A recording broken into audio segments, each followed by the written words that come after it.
नमस्कार विद्यार्थी मित्रांनो, मी दामोदर चव्हाण मुक्त विद्यापीठ सूचनापत्र चॅनलमध्ये आपलं स्वागत आहे।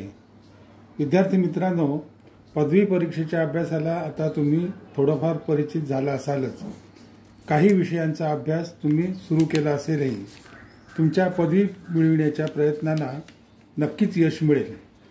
मुक्त विद्यापीठ सूचनापत्र चॅनलमार्फत तुम्हाला हार्दिक शुभेच्छा। मित्रांनो, अभ्यासात तुम्हाला मदत व्हावी म्हणून आम्ही धमाल प्रकाशनातर्फे मार्गदर्शक पुस्तिका प्रकाशित केल्या आहेत। या मार्गदर्शक पुस्तिकांची ओळख करून देण्याचाही हा प्रयत्न आहे। तर विद्यार्थी मित्रांनो, आज आपण GKN 101 म्हणजे सामान्य ज्ञान व सामाजिक जाणीव अधिष्ठान अभ्यासक्रम या विषयाचा अभ्यास करणार आहोत। या विषयामध्ये पर्यावरण, तंत्रज्ञान आणि आरोग्य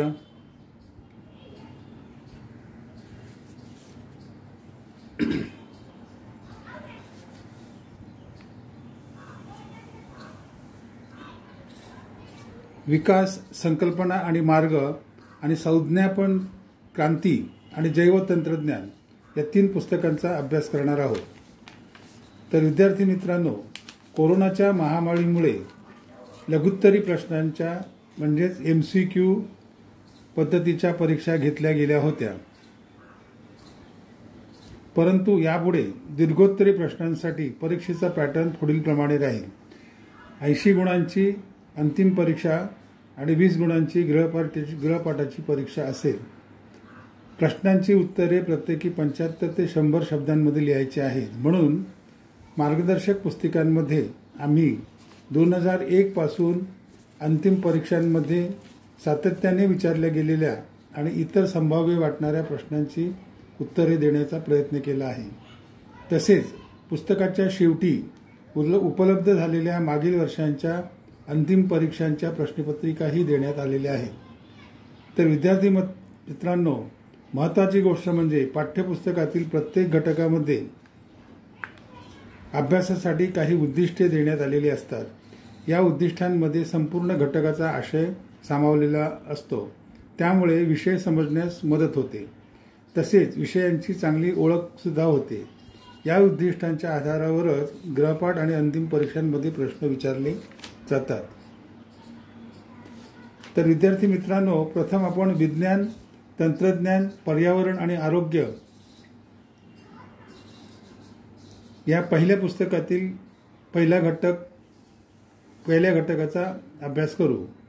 घटक पहिल्याचं नाव आहे संस्कृती, धर्म आणि विज्ञान।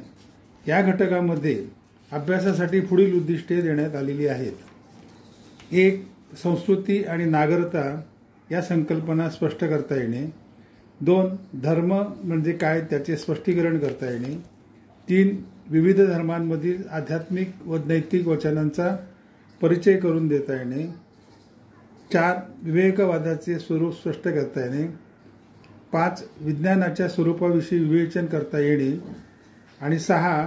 धर्म आणि विज्ञानाचा परस्पर संबंध स्पष्ट करता येणे। या उद्दिष्टांच्या आधारे संस्कृती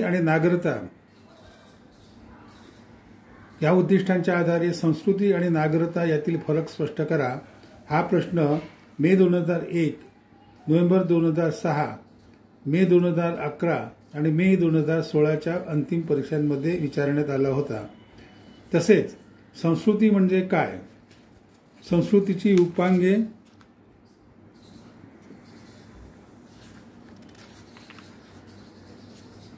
संस्कृती म्हणजे काय, संस्कृतीची अंगे स्पष्ट करा हा प्रश्न मे 2001, मे 2002, नोव्हेंबर 2006, ऑक्टोबर 2007, ऑक्टोबर 2009, मे 2010, मे 2011, मे 2013, मे 2015 आणि मे 2016च्या अंतिम परीक्षांमध्ये विचारण्यात आला होता। इथे आपला पहिला घटक संपलेला आहे। दुसऱ्या घटकाची सुरुवात करताना त्याचं नाव पाहू।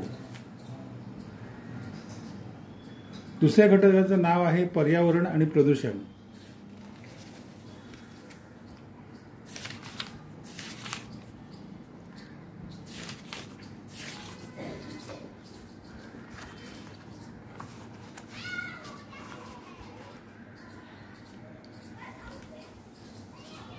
दुसऱ्या घटकाचं नाव आहे पर्यावरण आणि प्रदूषण.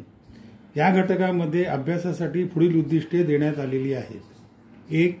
पर्यावरणाचे स्वरूप व वैशिष्ट्ये तसेच विविध घटकांची माहिती सांगता येणे. 2. परितंत्र ही संकल्पना स्पष्ट करून त्यातील घटक सांगता येणे. 3. नैसर्गिक साधनसंपत्तीचे महत्त्व सांगता येणे आणि तिच्या रक्षणासाठी उपाय सांगता येणे. 4. विविध पर्यावरणीय समस्यांचे वर्णन करता येणे. 5. प्रदूषणाचे स्वरूप, प्रकार व दुष्परिणाम मांडता येणे. आणि 6. पर्यावरण शिक्षण तसेच पर्यावरण कायद्यांची माहिती सांगता येणे. तर या उद्दिष्टांच्या आधारे अंतिम परीक्षांना पुढील प्रश्न विचारले गेले. नैसर्गिक साधनसंपत्ती म्हणजे काय ते स्पष्ट करा. तिचे विविध प्रकार कोणते? हा प्रश्न मे 2002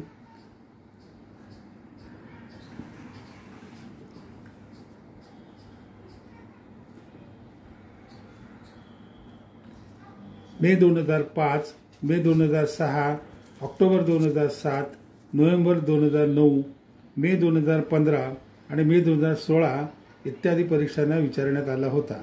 तसेच पर्यावरणाचे स्वरूप आणि वैशिष्ट्ये स्पष्ट करा. हा प्रश्न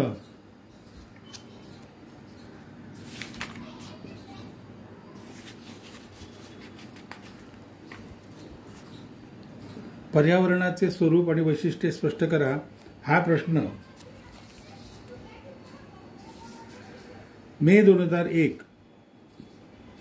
मे 2003, मे 2004, ऑक्टोबर 2007, मे 2005, मे 2006, मे 2012, मे 2015 आणि मे 2016च्या अंतिम परीक्षांमध्ये विचारण्यात आला होता. मित्रांनो, असे अनेक महत्त्वाचे आणि संभाव्य वाटणारे प्रश्न आम्ही मार्गदर्शकामध्ये समाविष्ट केले आहे. इथे दुसरा घटक संपतो. तिसऱ्या घटकाचं नाव आहे शारीरिक आणि मानसिक आरोग्य.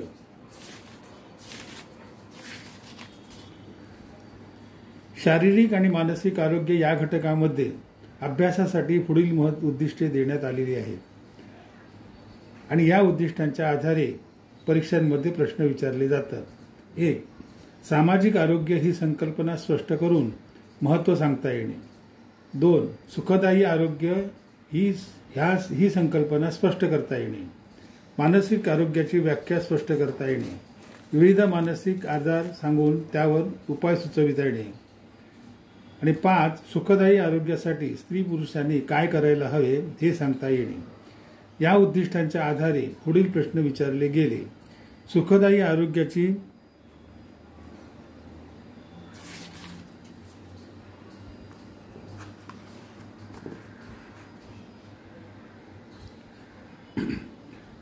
आरोग्याची व्याख्या व पैलू स्पष्ट करा. हा प्रश्न ऑक्टोबर 2009, मे 2009, मे 2014 आणि मे 2016च्या परीक्षांना विचारला गेला. तसेच मानसिक आरोग्याची व्याख्या स्पष्ट करून मानसिक आजारांचे वेगवेगळे प्रकार सांगा.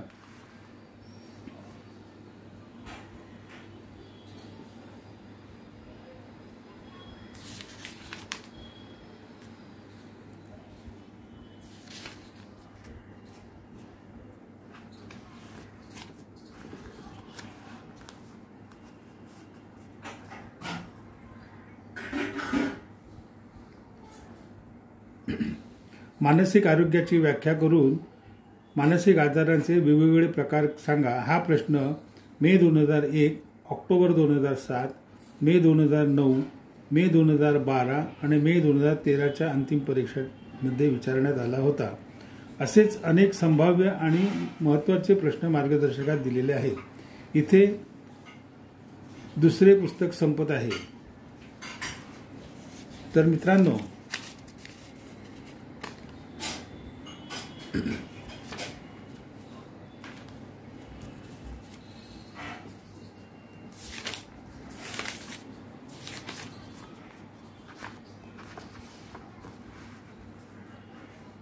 विकास संकल्पना आणि मार्ग या पुस्तकाचा आता आपण विचार करणार आहोत. पुस्तकाचा पहिला घटक आहे मानवी हक्क.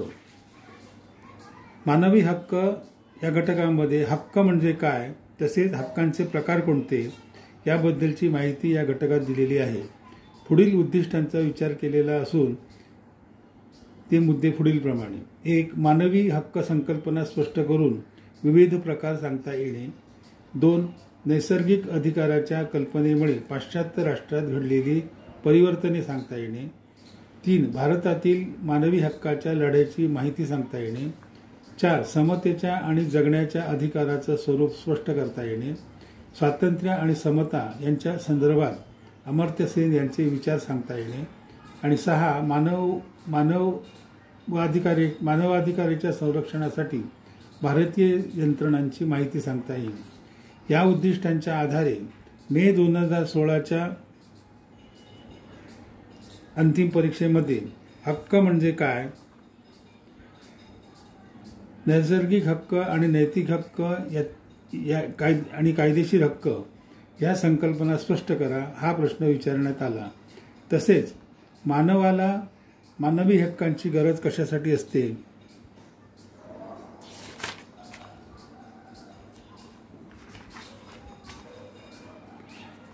मानवाला मानवी हक्कांची गरज कशासाठी असते हा प्रश्न मे 2001, मे 2003 आणि ऑक्टोबर 2009च्या अंतिम परीक्षांना विचारण्यात आला होता. असेच महत्त्वाचे आणि संभाव्य प्रश्न मार्गदर्शकामध्ये समाविष्ट करण्यात आलेले आहे. इथे आपला घटक संपलेला आहे. पुढील घटकाकडे आता वळूया.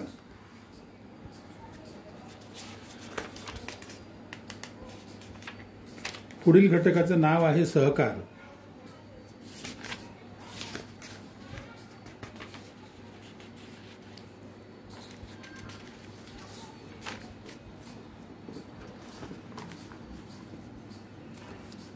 सहकार आणि सहकारी चळवळीचा सविस्तर विचार या घटकामध्ये करण्यात आलेला आहे.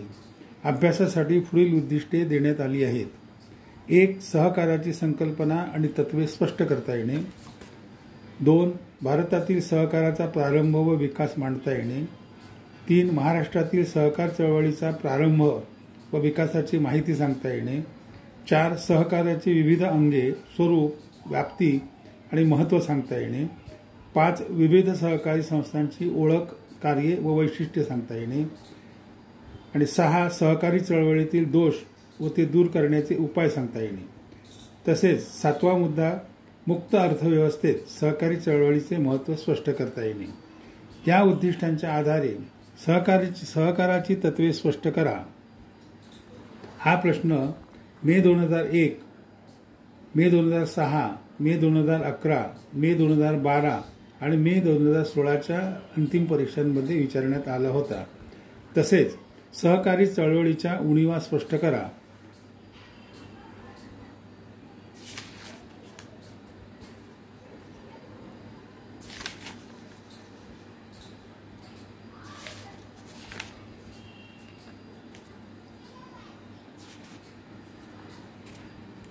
सहकारी चळवळीच्या उणीवा स्पष्ट करा हा प्रश्न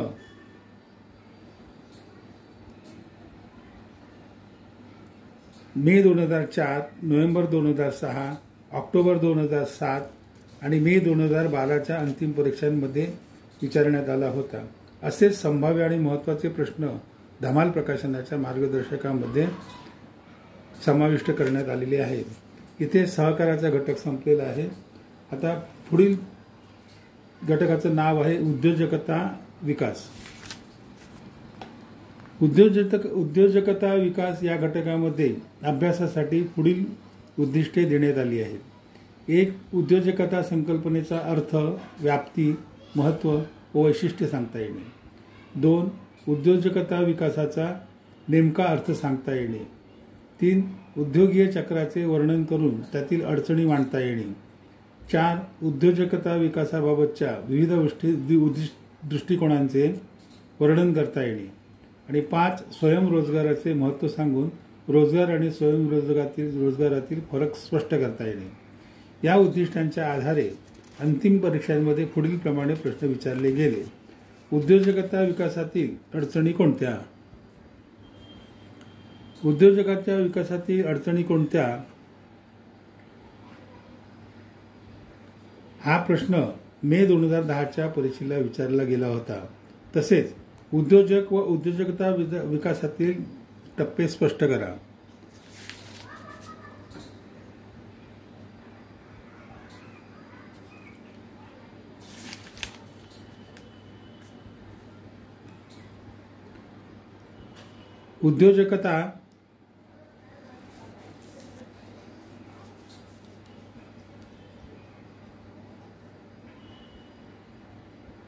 उद्योजक व उद्योजकता विकासातील टप्पे स्पष्ट करा हा प्रश्न मे 2009, ऑक्टोबर 2009 आणि मे 2010च्या अंतिम परीक्षांमध्ये विचारण्यात आला होता.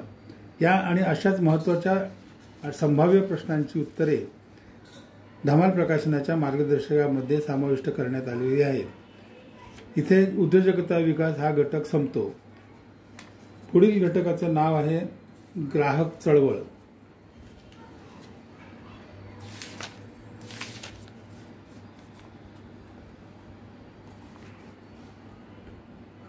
या घटकाचे या ग्राहक चळवळ या घटकाच्या अभ्यासामध्ये ग्राहक आणि ग्राहक चळवळीच्या संदर्भात पुढील उद्दिष्टे देण्यात आलेली आहेत.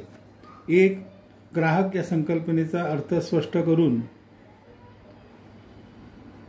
पाश्चिमात्य विचारांमधील फरक सांगता येणे. 2. ग्राहकांचे त्रिगुणात्मक स्वरूप स्पष्ट करता येणे. 3. ग्राहकांचे अधिकार, कर्तव्य आणि जबाबदाऱ्या स्पष्ट करता येणे. 4. ग्राहकांच्या कमकुवतपणाची कारणे स्पष्ट करता येणे. आणि 5. ग्राहक चळवळीची आवश्यकता व स्वरूप स्पष्ट करता येणे. या उद्दिष्टांच्या आधारे मे 2002 आणि मे 2005 आणि 2006च्या अंतिम परीक्षेमध्ये ग्राहक चळवळीची आवश्यकता का असते ते स्पष्ट करा हा प्रश्न विचारण्यात आला. तसेच ग्राहकांचे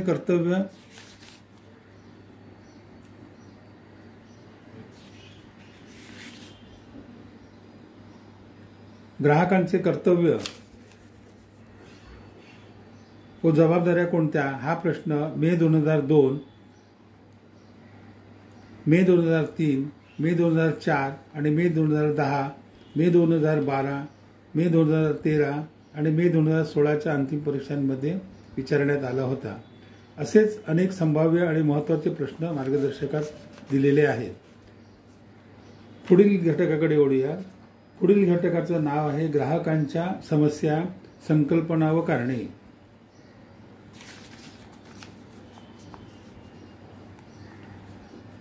ग्राहकांच्या समस्या, संकल्पना व कारणे या घटकाच्या आधारे अभ्यासासाठी पुढील उद्दिष्टे देण्यात आली आहेत. त्यांच्या आधारावरच प्रश्न विचारले जातात. 1. ग्राहकांच्या समस्यांचे स्वरूप व महत्त्व स्पष्ट करता येणे. 2. ग्राहकांच्या समस्यांची चर्चा करून ती सविस्तर मांडता येणे. 3. ग्राहकांचे हक्क व अधिकार सांगून वर्गवारी करता येणे. 4. ग्राहकांच्या अज्ञानामुळे होणाऱ्या गंभीर परिणामांची उदाहरणे सांगता येणे. 5. ग्राहकांची उदासीनता व बेफिकिरी यांची उदाहरणे सांगता येणे. आणि 6वा आणि शेवटचं उद्दिष्ट आहे वस्तूचे प्रकार सांगून त्याबद्दलच्या समस्यांची उदाहरणे सांगता येणे. या उद्दिष्टांच्या आधारावर ग्राहक हिताशी निगडीत या उद्दिष्टांच्या आधारे अंतिम परीक्षांसाठी पुढील प्रमाणे प्रश्न विचारण्यात आले होते. ग्राहकांच्या समस्यांची कारणे लिहा हा प्रश्न मे 2016च्या अंतिम परीक्षेत विचारण्यात आला होता. त्याचप्रमाणे वस्तूबद्दल कोणत्या समस्या उद्भवू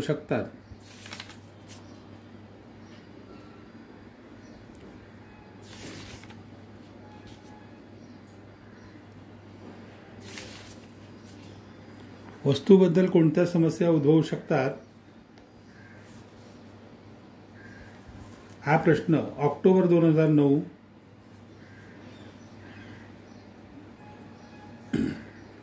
आणि मे 2011च्या परीक्षांमध्ये विचारण्यात आला होता. अशाच प्रकारे अनेक महत्त्वाचे आणि संभाव्य प्रश्नांची उत्तरे मार्गदर्शकात देण्यात आलेली आहेत. आता पुढील घटकाकडे वळूया. पुढील घटकाचं नाव आहे ग्राहक संरक्षण कायदा 1986.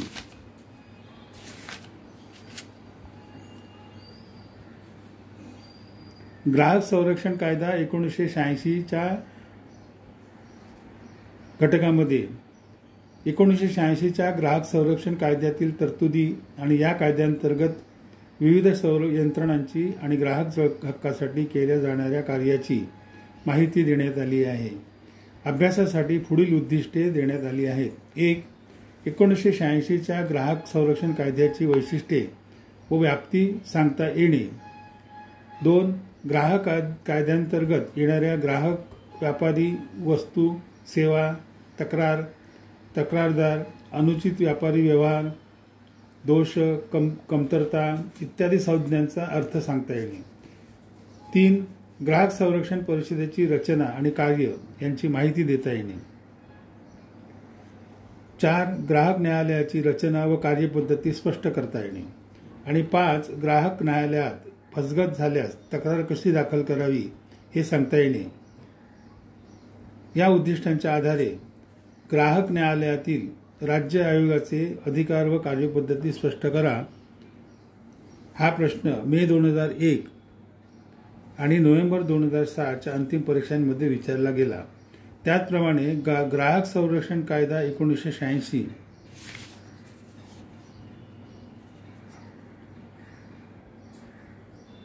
ग्राहक संरक्षण कायदा 1986ची ठळक वैशिष्ट्ये स्पष्ट करा हा प्रश्न मे 2001, मे 2002, मे 2003, मे 2009, मे 2010, मे 2011, मे 2016 इत्यादी परीक्षांमध्ये विचारला गेला. इथे आपले पुस्तक संपलेले आहे. पुढील पुस्तकाकडे वळूया.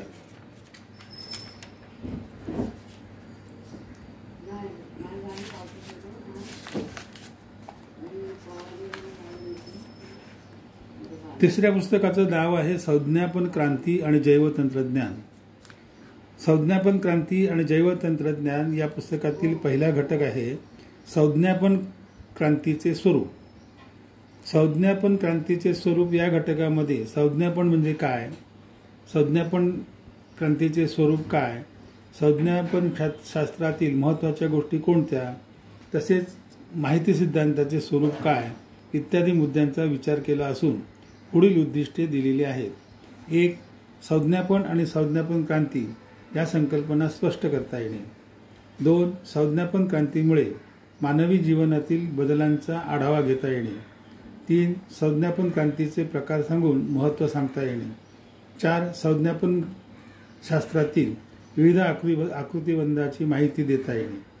या उद्दिष्टांच्या आधारे मे 2001, मे 2005 आणि मे 2011च्या अंतिम परीक्षांमध्ये संज्ञापनाचा अर्थ सांगून संज्ञापन क्रांतीचे महत्त्व स्पष्ट करा हा प्रश्न विचारला गेला. तसेच संज्ञापन क्रांतीमुळे जीवन पद्धतीत कोणता बदल घडून आला,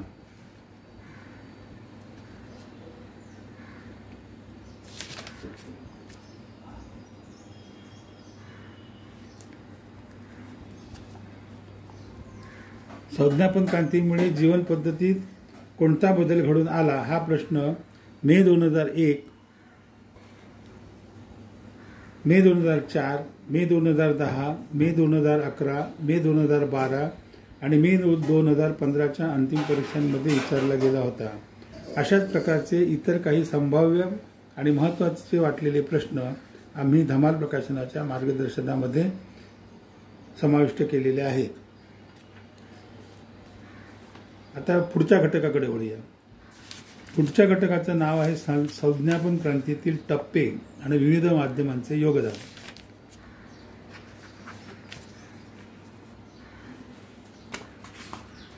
संज्ञापन क्रांतीतील टप्पे आणि विविध माध्यमांचे योगदान या घटकामध्ये वृत्तपत्रे, तारतंत्र, टेलिफोन, रेडिओ, चलचित्रपट, चित्रवाणी, संगणक आणि संगणकाचे महाजाल इत्यादी शोधांमुळे संज्ञापन क्षेत्रात घडलेल्या घडामोडींचा आढावा घेण्यात आला आहे. त्याच आधारे परीक्षेसाठी पुढील उद्दिष्टे देण्यात आली आहेत. एक, संज्ञापन विकासातील प्राथमिक टप्प्यांची माहिती सांगता येणे. 2, शास्त्रीय शोधांमुळे संज्ञापन विकासाला मिळालेल्या गतीची चर्चा करता येणे. 3, माध्यम विकासाचा समाज आणि राजकीय जीवनावर झालेला परिणाम सांगता येणे. 4, संज्ञापन क्रांतीच्या विकासातील संगणकाचे योगदान स्पष्ट करता येणे. आणि 5, संगणक संज्ञापन क्षेत्रात घडणाऱ्या घडामोडींची माहिती देता येणे. या उद्दिष्टांच्या आधारे मे 2002 या उद्दिष्टांच्या आधारे इंटरनेटचे 6 उपयोग स्पष्ट करा हा प्रश्न मे 2002, मे 2011, मे 2013 आणि मे 2016च्या अंतिम परीक्षांमध्ये विचारला गेला. तसेच संगणकाच्या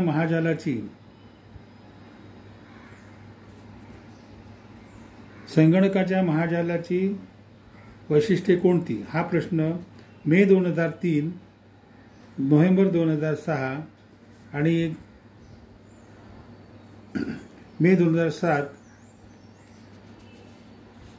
तसेच मे 2016च्या अंतिम परीक्षांमध्ये विचारला गेला होता. पुढील घटकाचं नाव आहे संज्ञापन क्रांतीचे परिणाम आणि भविष्य.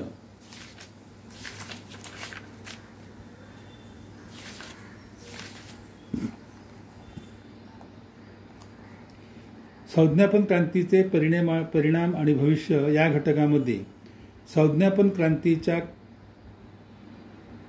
फायद्या तोट्यांची तसेच परिणामांची चर्चा करण्यात आलेली आहे. अभ्यासासाठी पुढील उद्दिष्टे दिलेली आहेत. 1, माणसाच्या जीवन पद्धतीत झालेल्या प्रगतीचा आढावा घेता येणे.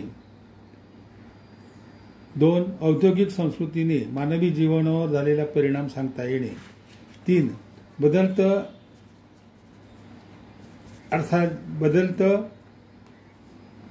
अर्थार्जनाचं स्वरूप तसेच ई-कॉमर्सची माहिती सांगता येणे. 4, संज्ञापन क्रांतीचा चित्रवाणीचा कुटुंब संस्थेवर झालेला परिणाम सांगता येणे. आणि 5, संज्ञापन क्रांतीचा लोकशाहीवर होणारा संभाव्य परिणाम सांगता येणे. या उद्दिष्टांच्या आधारे संज्ञापन क्रांतीचे कुटुंब संस्थेवर काय परिणाम झाले हा प्रश्न मे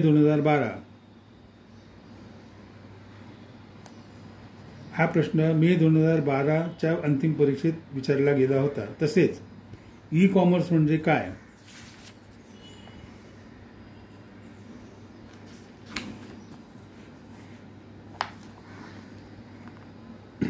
ई-कॉमर्स म्हणजे काय, व्यापारावर त्याचा कसा परिणाम होत आहे हा प्रश्न मे 2006, मे 2008 आणि मे 2009च्या अंतिम परीक्षांमध्ये विचारण्यात आला होता.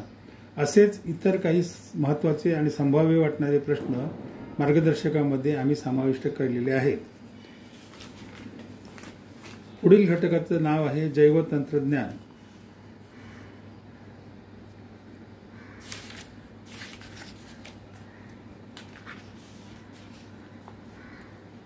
जैवतंत्रज्ञान या घटकामध्ये जैवतंत्रज्ञानाचा इतिहास, व्याख्या, स्वरूप, जैवतंत्रज्ञानातील घटक, पेशींचा विचार, ऊती संवर्धनाचा विचार, किण्वन व विकरांचा विचार, जनुकीय अभियांत्रिकीचा परिचय, पर्यावरण व ऊर्जा तसेच जैवतंत्रज्ञानाचे सामाजिक अवलोकन इत्यादी गोष्टींचा विचार करण्यात आला आहे. अभ्यासासाठी पुढील उद्दिष्टे देण्यात आलेली आहेत. 1, जैवतंत्रज्ञानाचा इतिहास, महत्त्व, स्वरूप व घटक सांगता येणे. 2, पेशींची रचना व कार्य स्पष्ट करता येणे. 3, ऊती संवर्धन, किण्वन व विकर उत्पादनाचे उपयोग सांगता येणे. 4, जनुक अभियांत्रिकीचे स्वरूप स्पष्ट करता येणे. आणि 5, जैवतंत्रज्ञानाच्या सामाजिक परिणामांची चर्चा करता येणे. या उद्दिष्टांच्या आधारे औद्योगिक विकारांचे 6 प्रकार स्पष्ट करा. या उद्दिष्टांच्या आधारे औद्योगिक विकारांचे 6 प्रकार स्पष्ट करा हा प्रश्न मे 2001 आणि ऑक्टोबर 2009च्या अंतिम परीक्षांमध्ये विचारण्यात आला. तसेच जैवतंत्रज्ञानाचा इतिहास सांगून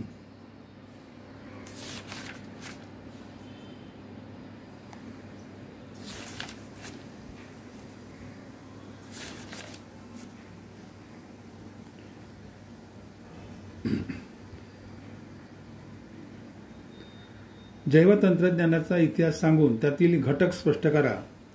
हा प्रश्न मे 2003, मे 2004, मे 2005, मे 2006, नोव्हेंबर 2006, ऑक्टोबर 2007, मे 2008, ऑक्टोबर 2009, मे 2010, मे 2011, मे 2012, मे 2013 आणि मे 2015च्या अंतिम परीक्षांमध्ये विचारण्यात आला होता. इथे आपला चौथा घटक संपलेला असून तिसरे पुस्तकही संपलेले आहे. तर विद्यार्थी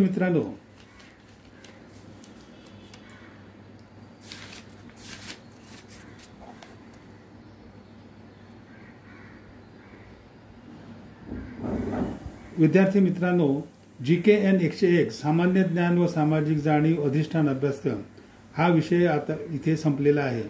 या विषयाच्या विज्ञान, तंत्रज्ञान, पर्यावरण आणि आरोग्य, विकास, संकल्पना आणि मार्ग, तसेच संज्ञापन क्रांती आणि जैवतंत्रज्ञान या तीनही पुस्तकांचा सविस्तर अभ्यास मांडलेला आहे.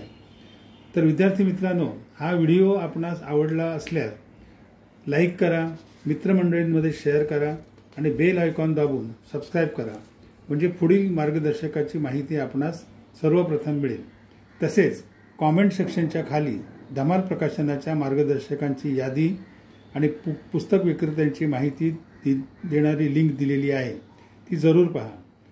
आपल्या शैक्षणिक प्रवासाला हार्दिक शुभेच्छा. पुन्हा भेटू नवीन मार्गदर्शकाच्या व्हिडिओमध्ये. धन्यवाद.